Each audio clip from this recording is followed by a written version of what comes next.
Oh, bonjour, sneakers! I am Hercule Poirot, a simple detective. Actually, that is a lie. I am the greatest detective in the world. Today I will solve the greatest mystery yet. Is the 2022 film Death on the Nile good?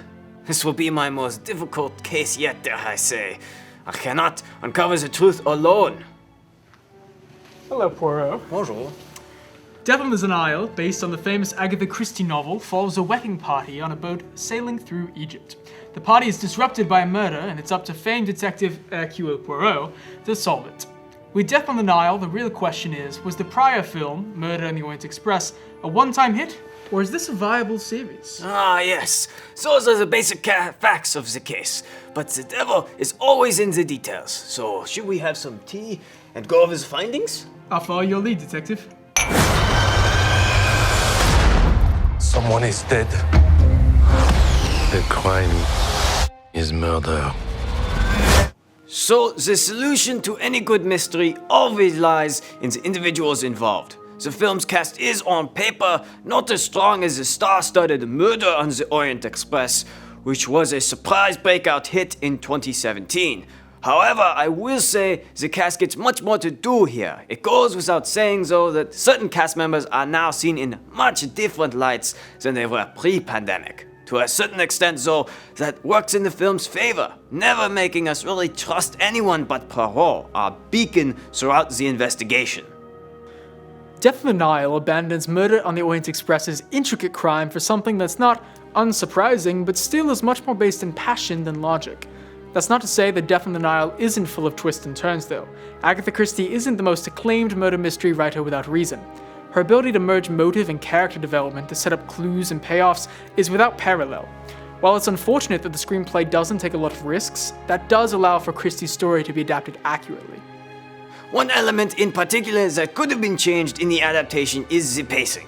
We've got such a fun mystery that I find it puzzling that the Death on the Nile spends so much time setting up motivations of the main suspects without leaving nearly enough time for the actual interesting part, the investigation itself. By the time we actually have a murder to solve, it feels like the film is nearly over. That's not to say the setup is a waste, though. We also get a striking opening sequence in World War I, which gives some additional background to Poirot's origins, and more importantly, the origins of the mustache. Quick side note, while Branagh's accent is much better than mine, that's not saying much. It's a little inconsistent and not very Belgian. Death on the Nile is most interesting when it's dissecting Poirot and showing us not only how he solves the mystery, but also why he feels so compelled to. This exploration of the narcissism and tragedy that comes with a mind like Poirot's is super interesting, and that on top of Poirot's interrogations makes for a fun time in the theaters. It just is tough that the film takes so much time setting up its story that it shorthands the best part of any murder mystery, the investigation itself.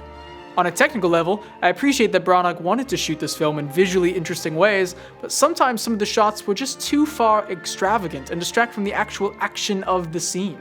On top of that, the film also uses extensive visual effects to build its environment, and although it uses its budget well, it still looks a bit fake in some sections.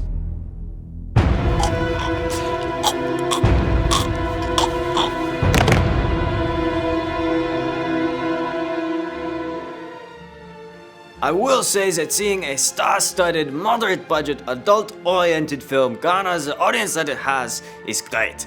The theater that we went and saw it in was nearly full, and while the sequel hasn't done as well as the original, it still brought in $12.8 million on an opening weekend that was dominated by the Super Bowl.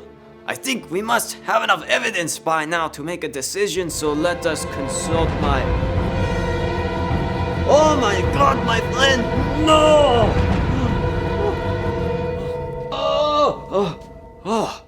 But now...